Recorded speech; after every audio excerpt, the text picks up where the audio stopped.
So I'm going to cover off some principles and some important principles for you to use with your CRM. And we'll try and get to see some examples of how we work.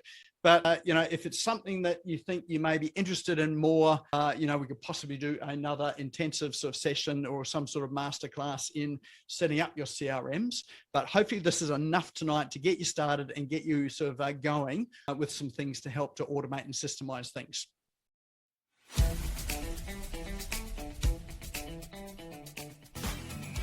This is the Business Owners Smashing It Online podcast for entrepreneurs and business owners looking for cool online tools, apps and strategies to make business easy online. My name is Nik Cree and I'm your host. Each episode features a guest expert demystifying the online universe, sharing inspirational ideas and providing tested real-world strategies to help you get the most of what's available online to grow your business today. Don't be a slave to your business, get your business working for you. Subscribe now and get some great content and ideas for you and your business today.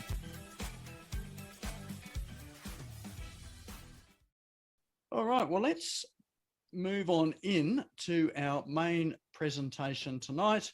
And that is all about CRMs and automations and emails and all that sort of thing. All right, so if I can get onto the right screen here.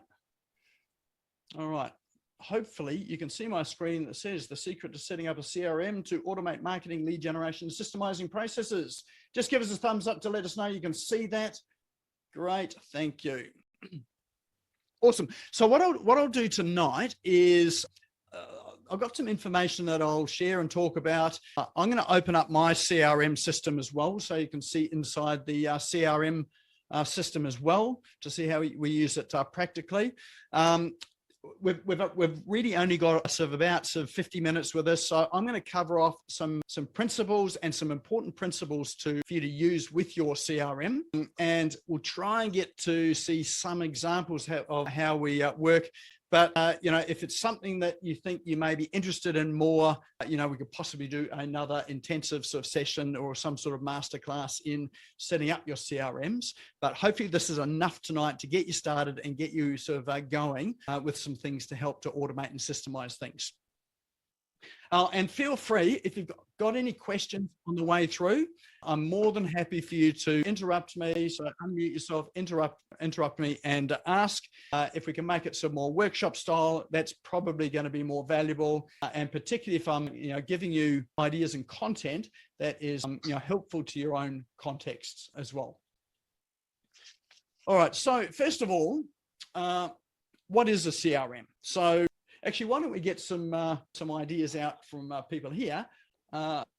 What's your definition? What do you think a CRM is? What's its job? Feel free to unmute and tell me, or just drop something into chat. Hi, Nick. I can tell you. Hey, Karen.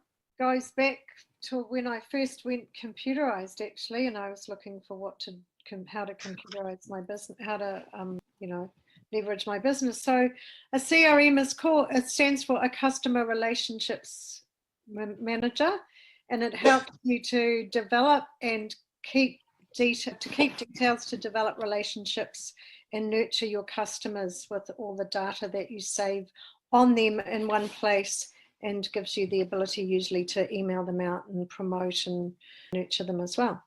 Awesome. You obviously use one because you know it pretty well.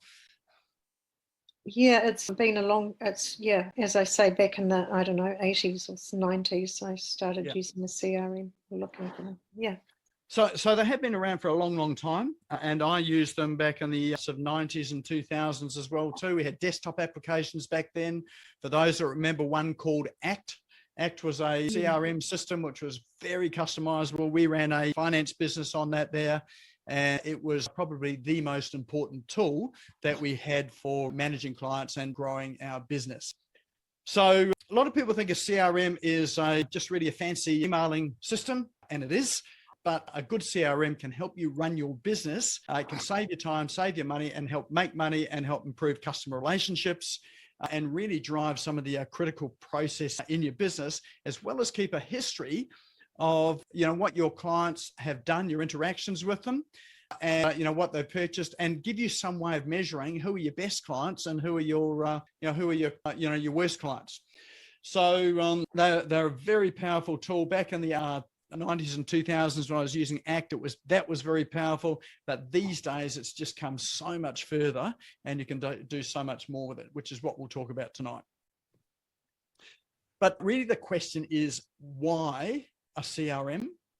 I've answered some of that, but if you were to choose, if you could only have one thing in your business, what would you choose? Would it be your Facebook profile and page? Would it be your website, or would it be a CRM? Just drop into chat. What would be the thing that you would choose? CRM, social media, or your website?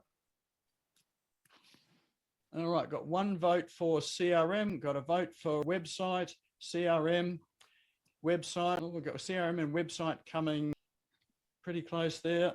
All right, a few more CRMs. All right.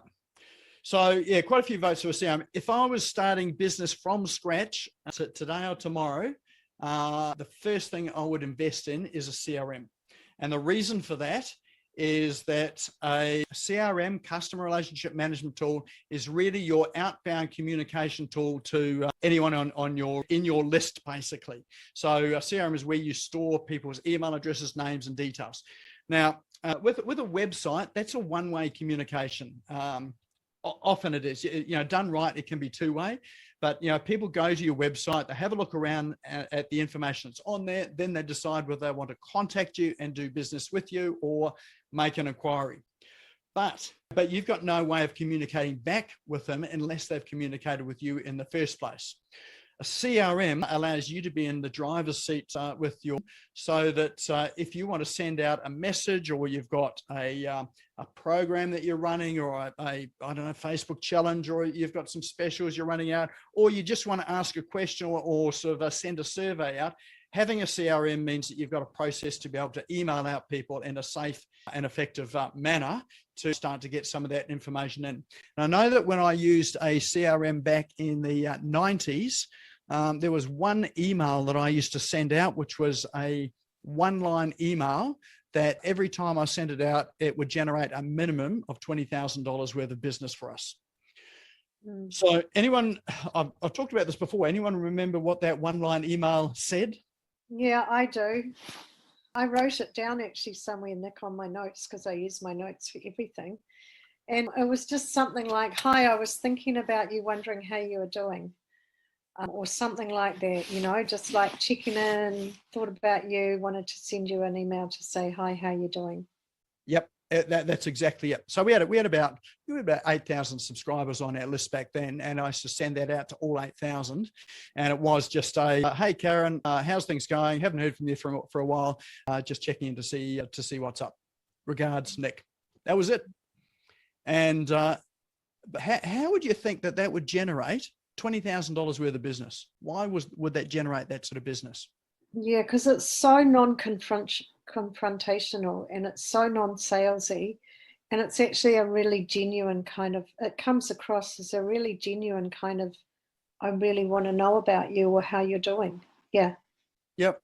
And it really is that too. It's non-sales, but the responses we used to get back, or that I used to get back, were things like, hey, good to hear from you. Yeah, we've just had a baby, or I've just got married, just got divorced, or, those sort of things. People sharing some of their life moments. But some of those emails would come back and say, hey, look, I was just thinking about you. We're just in the process of buying another property and looking for more finance. So we were in the mortgage finance business at that point there. And so what happened with that is it just moved us to top of mind at a point in time where people were having an event where we could help them. So that email still works today. We've used it. Well, I've also used it for the web development business and website proposals that we would send out that we hadn't won. So we didn't get any business from it. So back when we had a web development company, we'd send out an email which would basically say something like the same thing. Hey, how's it going? Haven't heard from you for a while. Hope things are well. and mentioning nothing about the proposal at all. And then out of those, we'd get sort of 1 or 2 people that are saying, hey, look, just thinking about you, we're ready to go ahead now. So if there was one thing I would say to you is that those emails, don't send it regularly. You know, we used to send that out maybe once a quarter, maybe once, sort of 3 or 4 times a year. That's all you need to send it out. Don't send the same one out every time. Have a slight variation on them. But that email there is absolute gold. And I guarantee you, if you went and sent that out to your entire database tonight, there would be business in there for you tomorrow. All right. Jane says, you've just given me an idea for next week's email to my database. Awesome. as you're away and don't have time to compile the normal one. All right. No, that sounds great. Yeah, look, these ones work great. So you don't have to be sales in your emails. You probably receive lots of messages in your inbox that are sales messages and whatever. Stand out, be different. You can send those sort of sales and promotional emails, but use your CRM to help build relationships. And you can automate it as well too. So that one we sent out for after proposals that we sent out to websites that we hadn't won, they just went into an automated sequence that sent them out a similar sort of email once a quarter, which is a, hey, how's it going sort of thing. And I know some people say, well, that doesn't seem very personal, does it? But I can tell you that having an automated system that sends that out, rather than having a human system that never gets around to sending it out, builds the relationship faster and better, sort of having a system to do it. And it's not you being impersonal, it's still a personal email. It just happens that you've automated the process. All right, so why a CRM? It generates revenue, it generates customers, and it helps you with your connections. So first thing to do with a CRM is connect and capture. Now, there are a range of places. So I'm going to talk generically about your email systems or your CRM systems. And most CRMs will do this. If you haven't got your CRM, or first of all, if you haven't got a CRM connected, or you haven't got a CRM, it's go and evaluate one and go and set one up. A lot of them have got free trials as well. Secondly, you need to connect it. So the first connection that you need to do is, let me just have a look. Let me just stop my screen share here and we'll go into our CRM here. All right.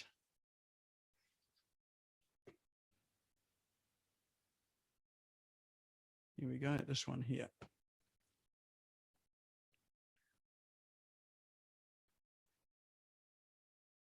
All right. Hoping you can see a dark screen there, which just gives, yep, you can, great. Okay, so this is a CRM here. Now on our front screen, if we can get to it, let's have a look. This is one of the really good things about a CRM is it can track activity across a range of applications. So this one here just happens to be a bit of a snapshot as to tracking people that have been to our website. So and it will track people's visits to your pages, what pages they visit, and how they engage with the website. So, but in order to do that, you need to put a tracking code on your website for the CRM. Now, most CRMs have a tracking code. You need to get that tracking code and put it into, usually it's in the head of your website, or you can put, my preference is to set up a Google Tag Manager account and put your tracking code into your Google Tag Manager account. That way, your CRM will then track your subscribers' visits to your website and what they're doing. So, and it helps you to look at where people are bouncing off, where people are engaged, and where you can help them. And you can see here there are a whole range of sources. It lists down the sources that people come from to the website. Now there are leads in there as well too. So there's one down the bottom which I don't know who it is, eevu.com. That may be someone that's obviously someone that's linked to our website. So we know they've got a link on their website to our website. So that's worth checking out to see what that link is. And I know that we've had some of those where people have linked our videos and some of our web pages because we've had blog posts on there for things like how to whitelist emails. That was a popular one, how to whitelist our emails. and also how to create a newsletter in 20 minutes or less a month without writing a word. That was another popular one. So other people's websites were linking to it. So we were able to reach out to them because we could see traffic coming from their websites and look at how we could help them, or how we could, cross-link or, run some promotions with them. But that's all from a piece of code that your CRM will give you that you put in your website. That's the first thing that you really need to do. And you'll see there's a tab up the top. Most of them have it, analytics. And you can check things like email metrics with it. So, and conversions, activity. Let's have a look at recent activity. So there we go. So that's just email. We can check events. So we can choose an event there. So clicked on a link, for instance. Not sure what's in here at the moment because we haven't done much with it recently. There we go. There's a whole lot of people that have clicked on links. And once you go through to some of these people here, then you can see, what pages they click to on your website as well. So that might be helpful, so that, if you have a look at have a look at the pages they've clicked on, and we've got a VA program that we promote and run a VA training program, and so we're able to see people that have clicked through the pages on that and haven't bought, and then we can either pick up the phone and give them a call and see whether there's anything we can help them with to help them over the line, or we could send them a quick live video letting them know that we're here to help them, and if there's anything we can do to help them with their search for a VA or learning about a VA. So you've got some quite powerful tools in here. Once you're starting to capture this information, you've got the analytics there. Does that sound like it's useful? Nick, can I ask a question? Yeah. Does this replace the need for an autoresponder? An autoresponder is part of your CRM. So this one's got an autoresponder built into it as well too. Thank you. Yeah. So traditionally what people think of a CRM is an autoresponder. That's just one of the functions that a good CRM will have. And we'll cover that shortly as well too. So that's your analytics. The other places that you can connect your CRM to, not all CRMs will do it, but many will, is Facebook. So Facebook have got lead ads on Facebook, and you can connect that so you can gather your lead ads into your CRM. And I would suggest you definitely want to do that. And you'll see on Facebook that some lead ads in there will auto-populate with your email address and phone number and name. If you're using ManyChat will capture that. So in answer to Aldrin's question, yes, some people use ManyChat as a CRM. I would suggest that's probably not a good place to store your contacts long-term, because if your ManyChat account gets shut down or your Facebook page gets shut down, you lose your entire CRM. So as much as possible, you want to connect it through to your actual CRM and pull them across. And then if Facebook does something like that, you're not at risk of them, shutting down your business effectively. So you can connect it to Facebook. You used to be able to export out your LinkedIn database. You can't do that anymore and bring that into your CRM, but you may be able to with some of the paid versions of LinkedIn. I can't comment on that because I don't have one of those paid versions, but someone that is in that space will certainly be able to let you know. Other places are your payment gateways. Make sure you hook up your payment gateway. Stripe, PayPal, Square, all of those payment gateways, you can hook those up to collect data. So whenever anyone makes a purchase, then they are entered into your CRM as well too as customers. Now that's really valuable information to have. So some CRMs will allow you to create landing pages and payment pages. I don't personally use it for that. I just use it to capture the data so that we know who our customers are. So if you run an accounting program like Xero or QuickBooks or FreshBooks or Zoho Books, then again, you can capture all of those contact details into your central CRM as well. So your CRM becomes your central repository for all of your managing all of your contacts for your prospects, leads, clients, past clients, all in this one place. So whenever you want to send out any messages or got any campaigns, this is where you come to. So, you're not using your Outlook or Gmail program. You're not using, Xero and having to export out your contacts to then email them out. This becomes your central place for it as well. And the other reason why it's important is that when you have got everything all in this central place, there is a thing in here called all activity. So you're tracking people's activity. So you can see the customer journey that people have been on with you. So if we have a look at a contact here, and we've got this all activity tag here, you can see all the way down. So there's been a lot of communication back and forth with this contact here. This is where they started, and it records everything from, field changes. So like their website, phone numbers, name, address, all that sort of thing. What they've been tagged when they've been, and we'll talk about tags in a minute as well too, when tags have been removed, what campaigns they've been on, what emails they've received. So here's one tagged as, Bosio attendee. So that's tonight's session. They're not here tonight, but they've been to a webinar like this. So they've been tagged as having been an attendee at this webinar. So we can see sort of, whether they've been here. So once, twice, 3 times, a regular visitor, whatever. They've also subscribed to a promotion that we've run for the Virtual Success Blueprint Challenge. So they've been in that. And so it really just tracks all of their history. They've also subscribed to the recurring revenue challenge. So this tells us that they've subscribed to a lot of the free programs that we've been offering. So they may or may not have bought. I don't think this person has bought anything, but because they've been engaged in it, there may be an opportunity to reach out to them to see whether there's anything we can help them with. So it's got a really valuable sort of lead of information that's in here that you can use in your business. So good intelligence for your business. All right. So absolutely important to hook it up to your everything you possibly can. Website, Facebook, Stripe, PayPal, Square, all your web forms as well. Some CRMs allow you to embed their own web forms into your website. If you're using a website system like, say, WordPress, then some of the web forms there will send that information into your CRM. So you can style them the way that you would like, so it matches your website as well too. All right. What's next here? Tags. All right. So let's have a look at tags.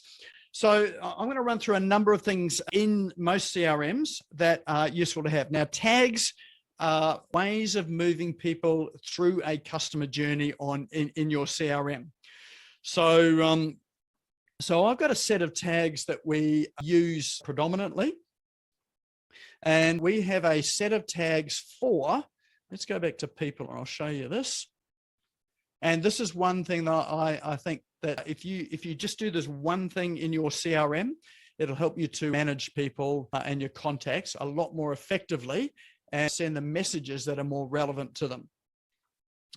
So I don't know whether you can see this, and it's probably a bit small on your screen, but you can see that we've got 4 tags here, and I've prefaced them with pipeline. So this is our sales pipeline.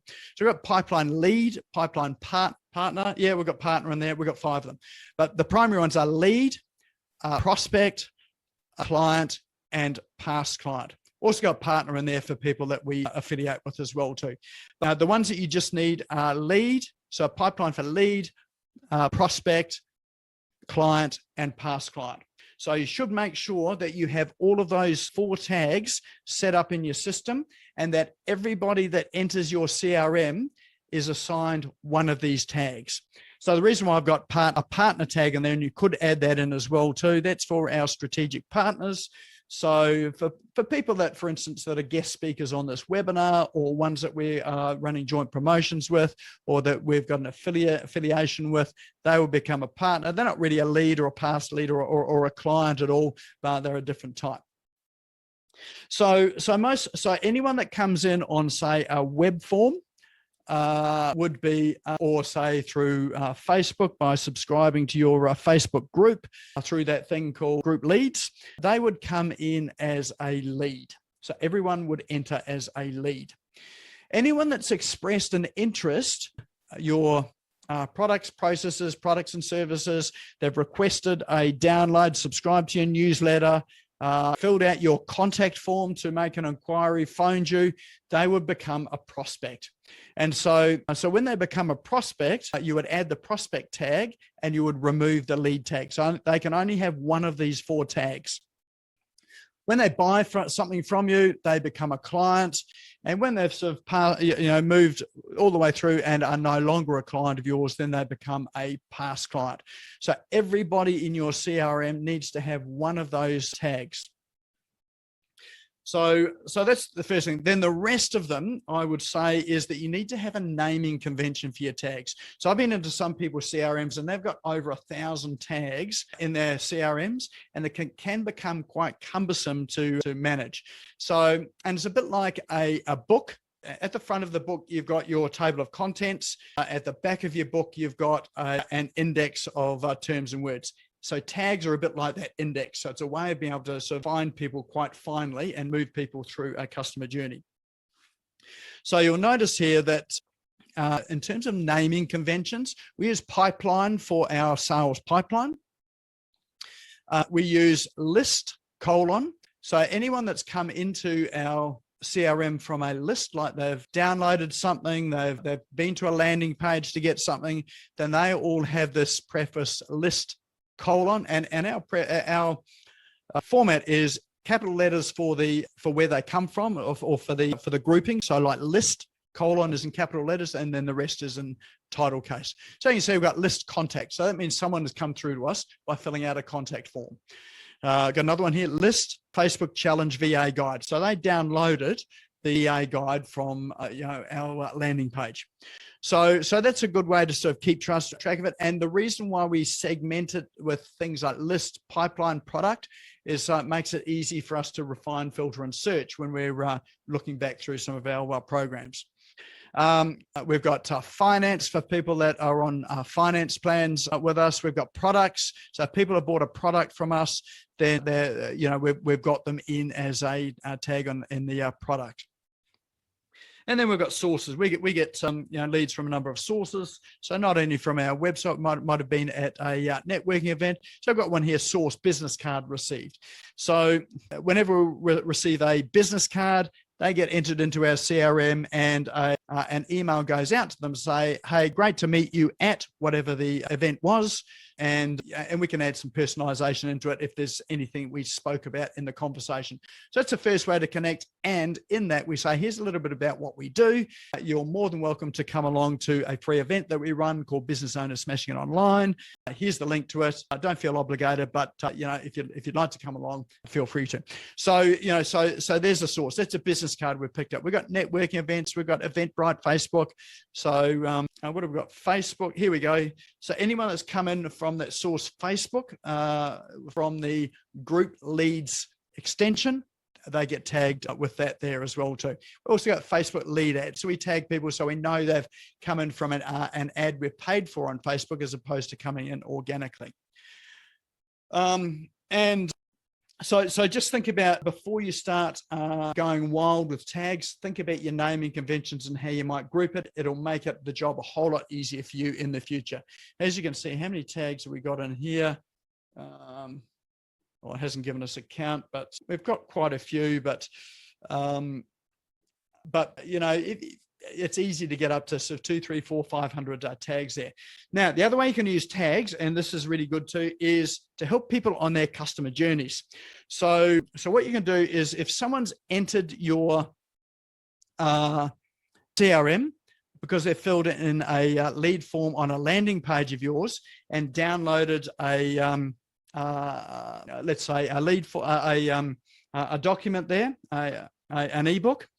And let's say that the next step for them was to book a phone call with you, or some form of discovery call, or some form of appointment with you, or using something like Calendly on your website or the Calendly app. And by the way, Calendly and Zoom are other things that will integrate with your CRM. So you can collect people's details from Calendly and Zoom. So we often use this using an app called Calendly, which is a calendar booking app.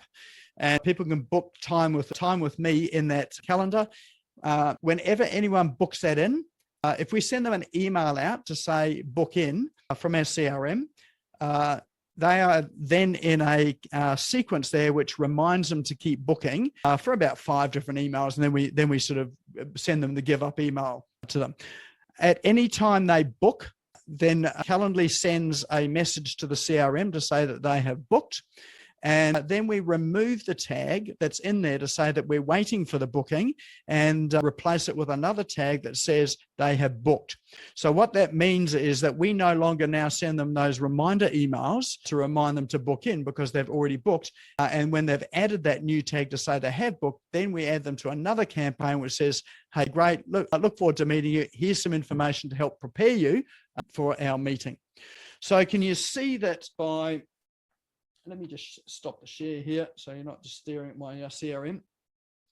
So can you see by using tags there, you can use them to move people through a customer journey from pre-booking through to booking. And then you can also do it post-booking, so that once you've had that appointment with them, you can add another tag to say the meeting's been held, and that can trigger another sort of campaign of emails. It could be just one email to say thanks for a meeting, anything else, or here's the link to rebook. Does that make sense? Any questions about that? If you have, just drop them into chat. I'll have a look now. Yeah, okay, no. There is a question. Hang on, I'll just answer this one here. There is a question: how do you capture from zero, etc.? Your CRM generally will have instructions there on how to integrate with those other third-party applications. If there is no integration there, and sometimes your third-party integration like Xero will also have instructions on how to integrate with your CRM. If there isn't anything, then the next go-to is an app called Zapier. Now, we haven't really got time to touch on that today, but that is your best friend for connecting everything to your CRM. I've just dropped that into chat. Yeah, okay. All right, sorry, Karen. No, that's all right. I just get over typing. So that was kind of my question, because I've got a CRM called B2B Dash, which is a bit different. And excuse me, sitting on my bed, but my backside was getting sore. And I was going to ask you exactly that question, like how do you get the information from Xero, the information from Facebook, the information from your other places that you mentioned into your CRM? And so basically you've just answered it. There should be a connection link or something. Yeah, all of them will have an integration section where you can start to integrate with other applications. Here we go. Here's one here, integrations. And if we open that up, you'll see that there you go. There's a whole lot of integration. So okay. So it comes from your CRM app, not like, so I haven't got Calendly. I've got one called 10 to 8. Yep. And so what you're saying is I'll find it in my CRM app, not my 10 to 8 app. Yeah, it'll be either or. It could be in either of your apps. If you can't find it in any of them, then your next stop is Zapier. So Zapier will do those connections for you. Okay, so this is a little bit complicated for some people. It's a little bit like thinking about coding or about if this, then do that with your tagging and all that sort of thing. I think probably some people might be a bit overwhelmed with this, but I'm sure you can help out on your Wednesday morning question and answer session. Absolutely. So I'm really just giving you a run through of the things that are important for your CRM. Yeah. And look, tomorrow's office hours, we'll definitely have some time to do it. Or if there's enough interest and if people are looking for help with it, then we can run a series of sessions on how to set it up, because I think this is absolutely critical to your business to get a good CRM. Most businesses don't have one, and they are robbing themselves of so much business, so much time as well too, because this saves so much time that you could be putting into serving your clients better, or having a day at the beach, or whatever you want to do. And you really can do that with a good CRM. Yeah, and I totally agree with you, Nick, that it's a way to automate your nurturing your client without you having to put the time in or the effort. It's done when it's all set up properly, and those clients get nurtured and get followed up the way that you would like them to be treated, and they would like to be treated with. Absolutely. And look, I have to say my CRM treats people a lot better than I do. I forget a lot of stuff. I say I'm going to follow up and do things, and the next day comes along. I've got my notepad here. It's full of notes from yesterday. I've turned over the page. I'm ready for the next day. And do I go back to the other one? Someone rings me up and says, hey, did you forget about me? And it's like, I think, oh no. But, if it goes into a CRM, then it gets done. So people would rather have things done, even if it's automated. And sometimes they don't know it's automated, than have you forget things. Yeah. I get a bit excited. Nick, there's a question, a personal question I'd like to answer, if that's okay, from Victoria, because I mentioned to you B-Dash the other day, and you said you just started following James Tuckerman, and it's actually a platform that he's put together.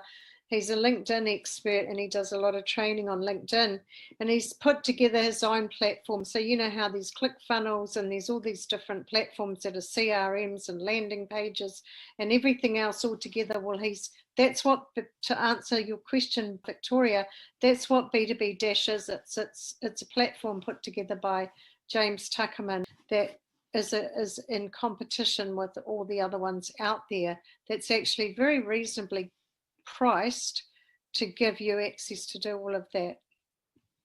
Absolutely, good. And there's plenty of options there as well too. So the important thing is not which platform you choose, but that you choose one.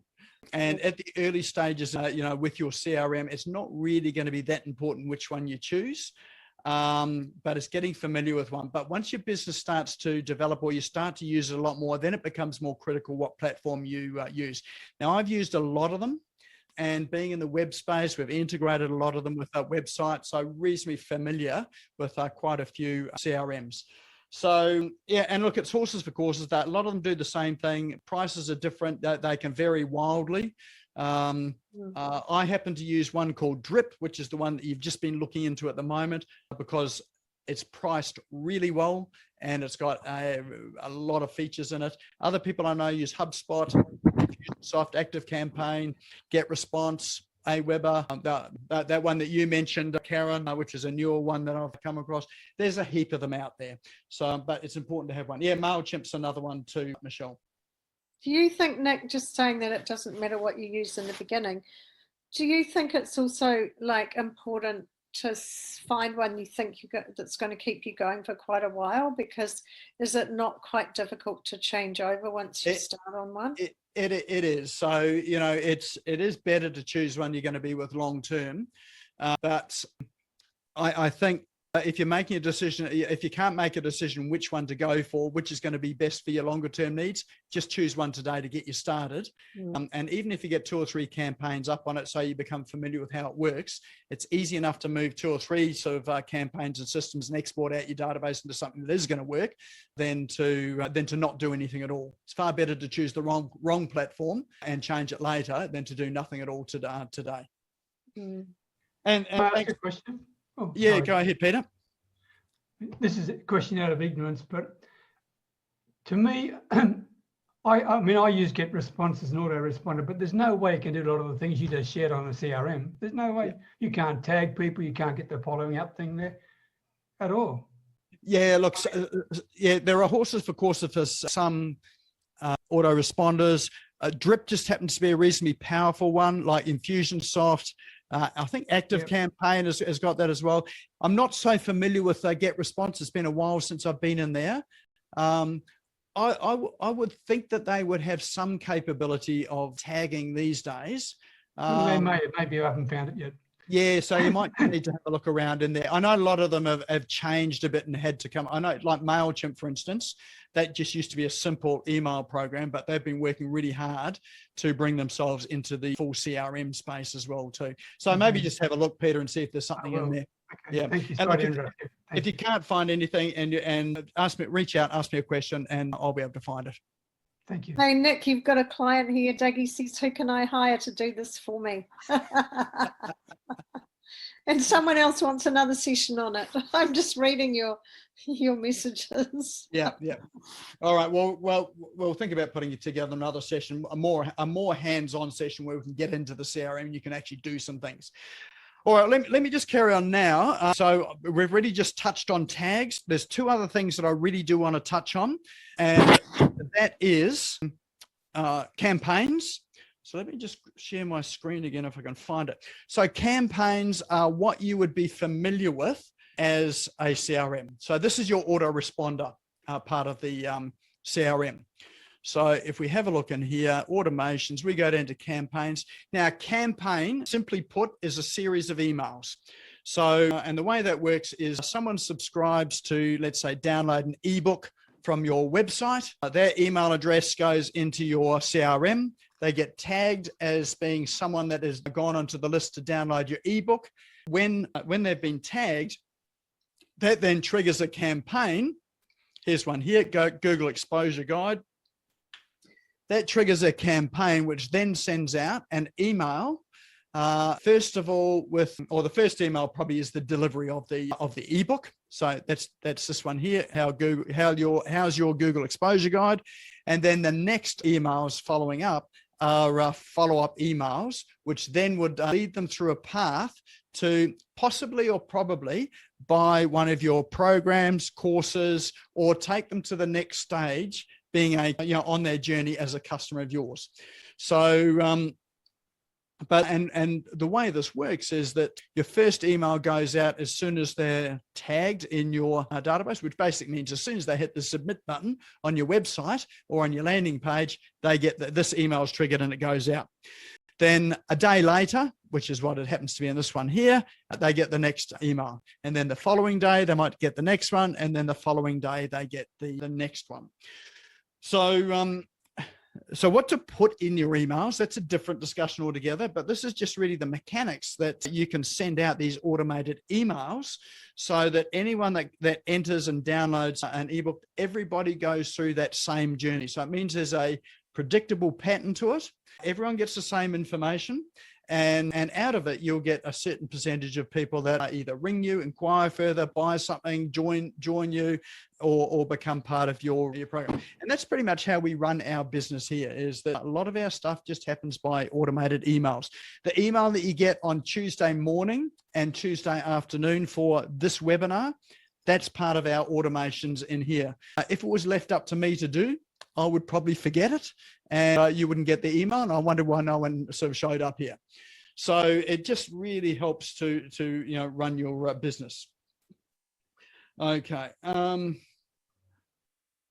you can see that I've got a number of campaigns. So campaigns are basically your email sequences. All right. What do we got here? Victoria, really important not to overdo the campaign. I've subscribed from so many as they're too much. Yeah, look, that's a really good point. And people often ask me, how often is too often to be emailing? Well, the answer to that is depends. And pretty much it is too often would be when everybody unsubscribes. That would be too often when you've got no one left in your CRM. But it really comes down to how relevant is your information and how useful is it to your audience.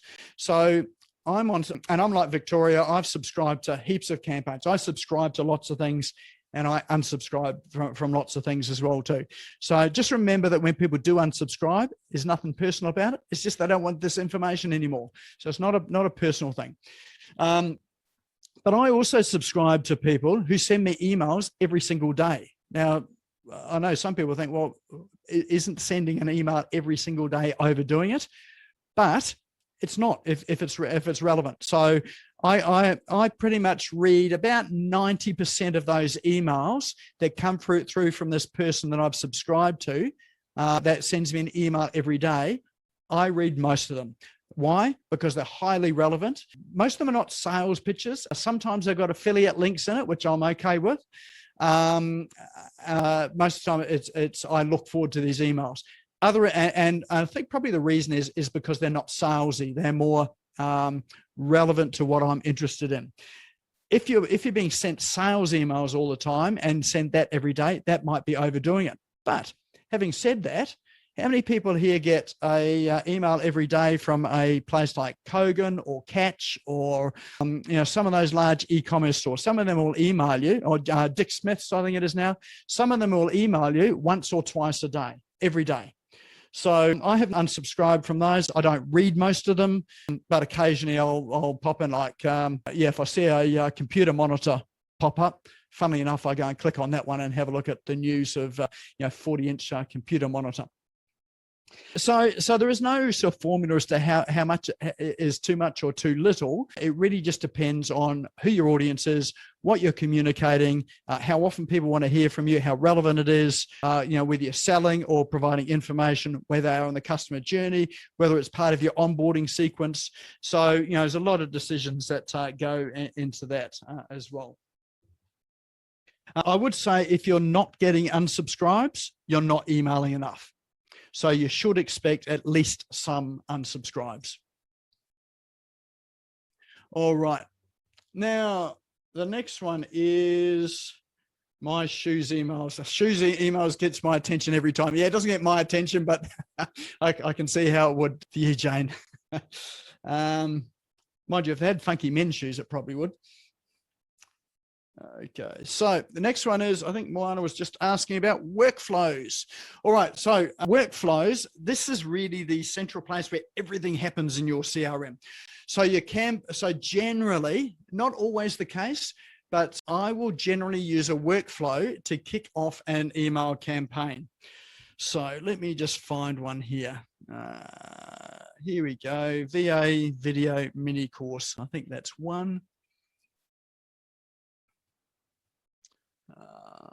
Okay, so this is quite a short one.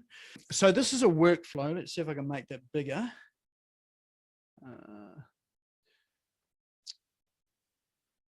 Somewhere in here is a place to enlarge it.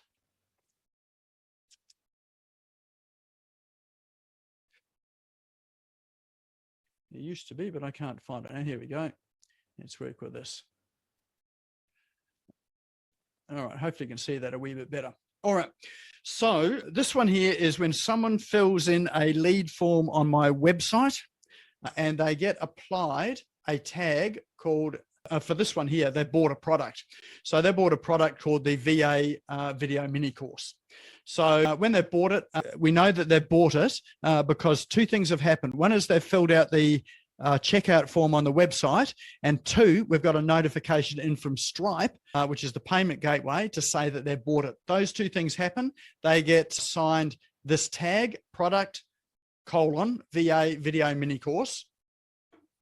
When they get assigned that tag, then the next action is they get added to the winning job template to hire a virtual assistant campaign. So that campaign is an email campaign. So a workflow is what adds people, well, actually triggers actions that happen. So they buy the product, they get entered into the CRM, they get a tag added when Stripe tells us they've paid. When that tag's added, they get added to this campaign. When they get added to the campaign, that starts a series of emails that goes out. One which goes out today, which says, congratulations, you purchased.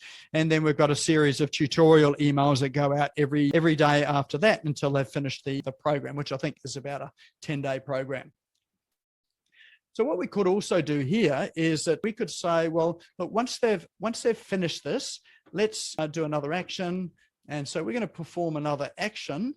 And we're going to say, let's say drip, which is the CRM. You can see with these actions here, there's all sorts of other actions. So you can see Facebook, for instance, you can have an action here that when they've done something in Facebook, it updates your CRM. So we're not going to do that just now. So we might apply a tag. Once they've finished that campaign, actually, the next thing we might do is actually just go and remove them from the campaign. So no point them being in the campaign any longer. So what was that one there? That was product. Which one was it?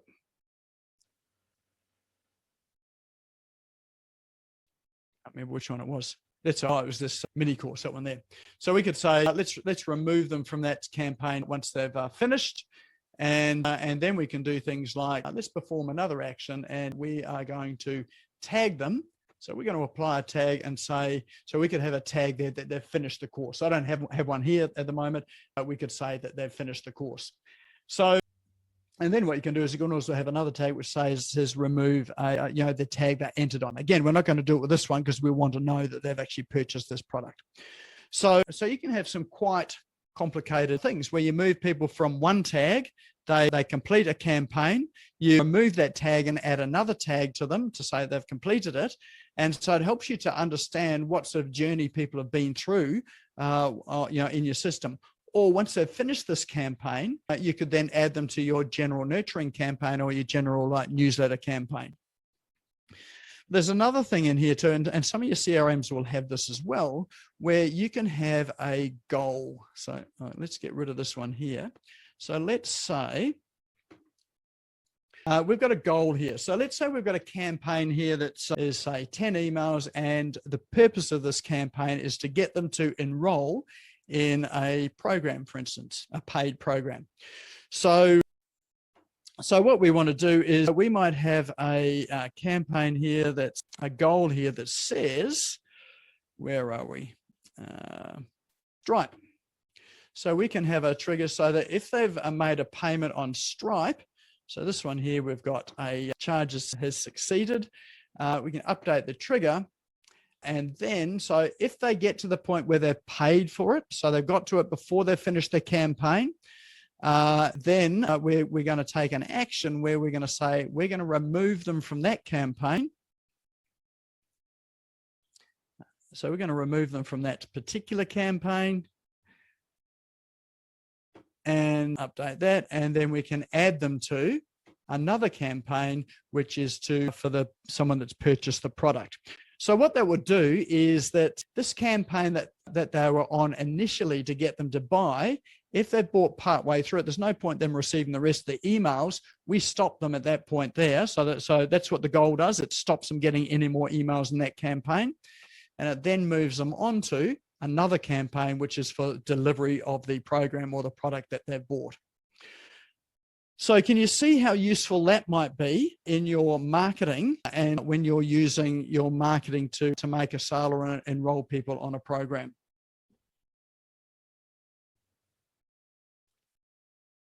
Any questions about that? I mean, this is probably getting to some of the more techie stuff, but really just wanting to show you some of the capabilities for running your business, using our CRM.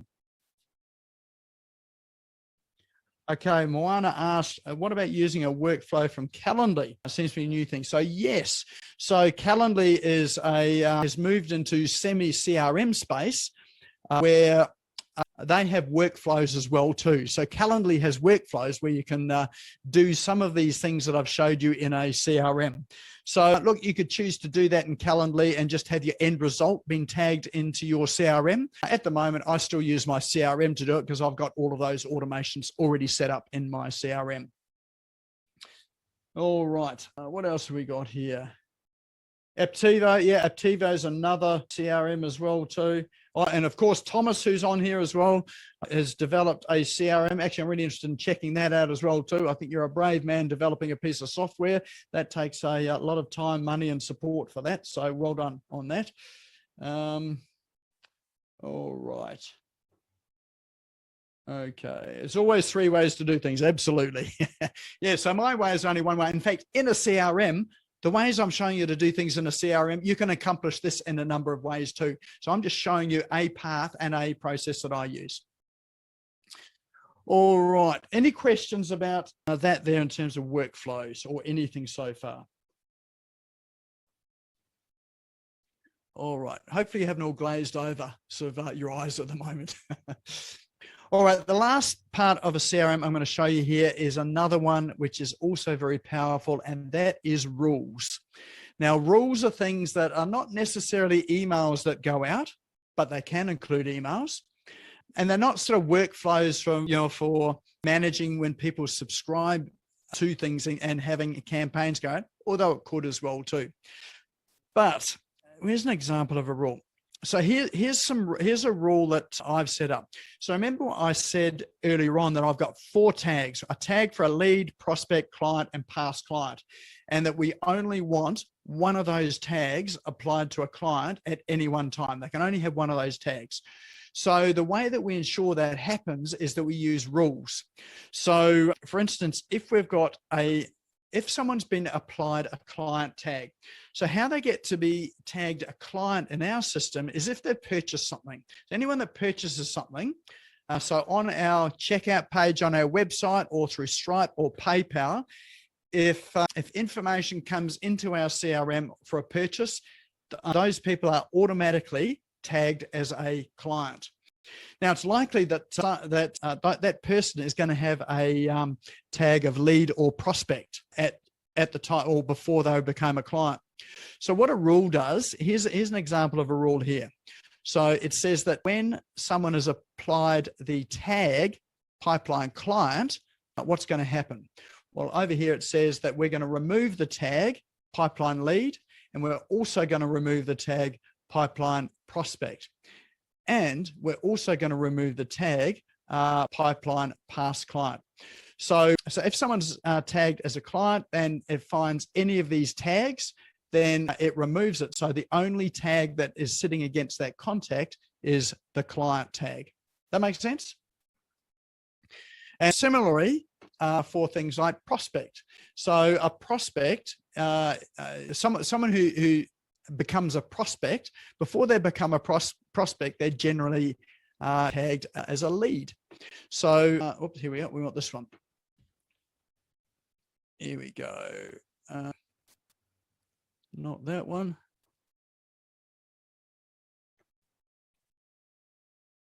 That one's a bit of a tricky one to explain, so I won't go through that one for the lead.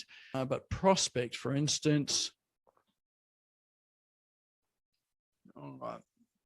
So this one here, if someone is applied the tag pipeline prospect, then we remove the tag pipeline lead, and we remove the tag pipeline past client. So sometimes we've got clients that are past clients, so they're not active clients with us anymore, but sometimes clients will re-enter and re-engage with you. So at that point there, if you've got them tagged as past client, we want to remove that from them, and we bring them back to the beginning of the sequence, and they're sort of tagged as a prospect. All right. So those are the three types of automation. Not all CRMs have those. This is one of the reasons why I like Drip is it's got these three levels. So you've got workflows, campaigns, and rules. Workflows for taking actions, activities, campaigns for sending out emails, and rules for assigning statuses to people. All right. Wouldn't you want to know though we're a past client? Yes. So good point, Michelle.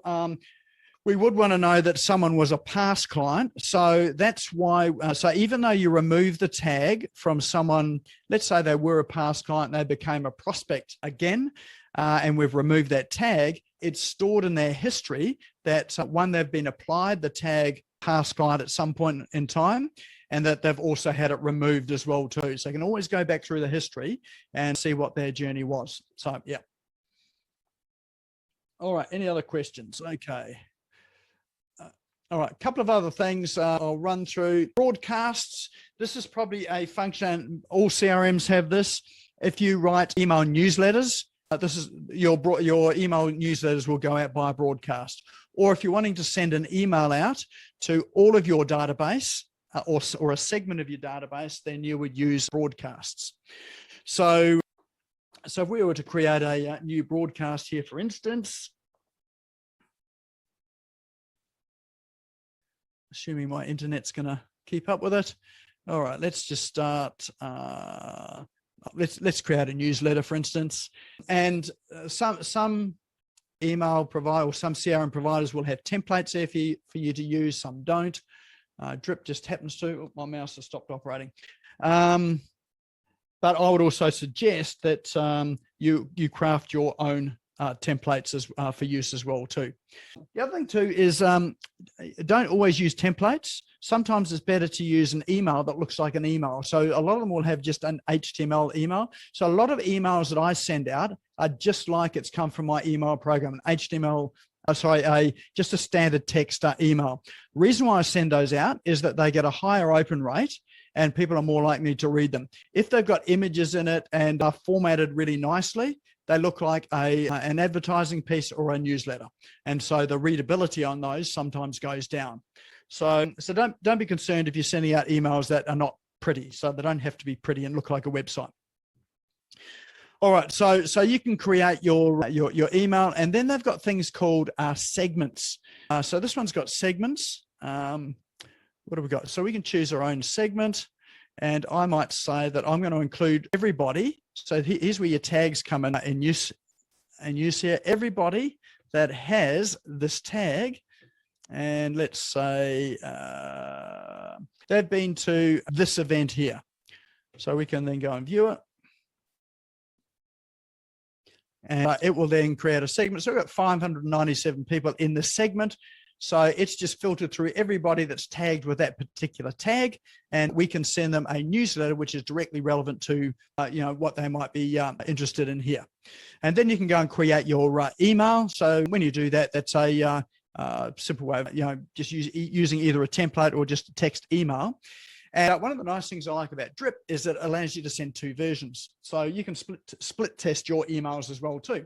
So you might want to send, so this is really good for things like marketing. If you've got landing page and that sort of thing, and you want to test headlines, you can send exactly the same email with 2 different headlines and see which one gets the better response or which one's got the better conversions. So again, have a look at your CRM and see whether they can do that. That's a really powerful feature for your, when you're doing any form of marketing or sales using your CRM.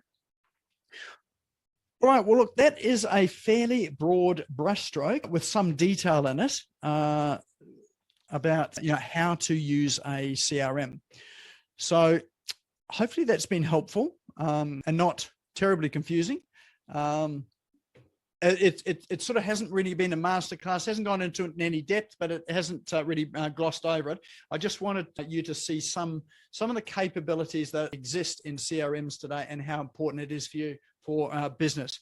I was going to show you my phone. On my phone, I have a web page of links to important forms. So I'm part of a networking group. So I run a networking group in Robina called BX Networking. On that, there are, I think, 4 different forms that I've got to send out to people if I want to ask them to be a speaker, invite someone along. And so I just tap on that on the forms on my phone, and that's a form on my website, which then once I fill it out, triggers a message out from my CRM. Oh, so the business card is one of those. So I enter business cards, or one of my VAs will enter a business card into that form on my website. And that's how it gets into the CRM, and then triggers that email that goes out to say, hey, great to meet you, and some personal message in there as well too. All right, thank you. Helpful as ever. Okay. Excellent. Thanks, Moana. Yeah, good to have you here as well too. So I am more than happy to consider running some form of masterclass for this, or some form of series of sessions on it if people are interested in that. If you are, just tap a yes in the chat so I can see there's some interest. No point me putting it together if no one's interested in it. But yeah, if there's a good level of interest, I'm more than happy to do something with it. Now, if I do it, there's probably a couple of things there. One, it would be more likely be a workshop where we get you into your CRMs and doing some things and having a look around. So a bit like Peter was saying, couldn't find the tags and get response. I don't know whether they've got tags in there or not, but we can get in there and do some of those sort of things so you can start to understand those capabilities. All right. Okay. Yeah. Okay. Lots of yeses. All right. Looks like I've just made work for myself, and we'll be running some form of masterclass or mini course on this. All right. All right. Well, stay tuned for that. All right. Any other questions at all? If there are, just unmute, and otherwise we will finish up for today. Excellent. Oh, we should do a prize draw today, shouldn't we? So what I was going to do for a prize draw today was to offer a CRM strategy session to look at the first campaign you could set up and look at what would be the best CRM for you to use for your business and some ways to use it. Would that be valuable for anyone? Yep. All right. Well, let's run that as the prize draw. I'm going to pretend that if I sold that out, I'd be selling it out for $9.97. Well, actually, I do. I was just saying that sort of tongue in cheek, but yes, I have done that sort of consulting. That's about what I've charged. So let's bring up the wheel of names. Here we go. All right, my wonderful team there have collected all your names together. We've got it in the wheel of names. So let's spin this for a CRM session there to get you on the right track. And the winner of that is Apple Pedrolava. Now, you have to be here to win. Apple, are you here? So just unmute or give us a thumbs up in the chat to let me know that you are here. You sound like you might be someone's VA possibly, or maybe not. Apple, are you here? Just having a look at the list of names. Apple has disappeared.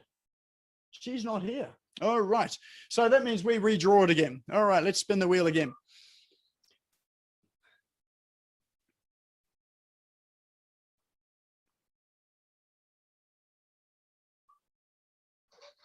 And the winner is Faisy Greaves. Fantastic. I see Faisy's still here. You still here, Faisy? She is. Okay, number one. Yes, I am. Thank you. Awesome, awesome. Oh, we'll catch up with you on Thursday anyway, Faisy, and we can organise a time to catch up on it. Thank you. All right, let's stop the share. All right, if you want to check the session out again, we'll upload it to YouTube. It'll be there tomorrow afternoon. So if you go along to the Business Owners Smashing It Online YouTube channel, you will find it there.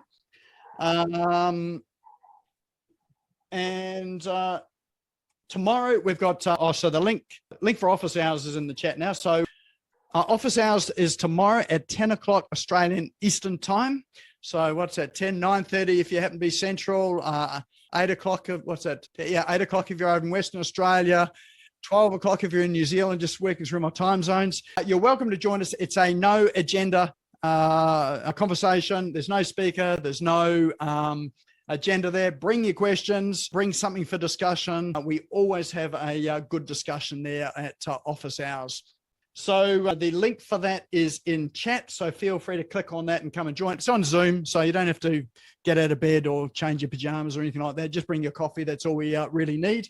And hopefully we can chat about some of the things we talked about tonight. All right. And then obviously next week, we have a guest speaker next week. Don't ask me who it is. I know someone we've got booked in, but we'll announce it over the coming day. Well, so if you want to book in for next week now, nice and early, we'll drop the link into chat as well. Otherwise, go and have an awesome night. Hopefully you sleep tonight, or you're working through your CRMs and getting those set up. Any questions on it, drop it into Business Owners Smashing It Online on Facebook or message me. Otherwise, come along to office hours tomorrow, and more than happy to have a discussion about that as well. Go and have a great night, and look forward to seeing you again. Thank you for tuning in and listening to the Business Owners Smashing It Online podcast. You can also find me on social media and online. Just search for Business Owners Smashing It Online and Nik Cree, spelled Nikree, all one word. If you like this and want to hear more, subscribe now. Until next time, don't be a slave to your business. Get your business working for you.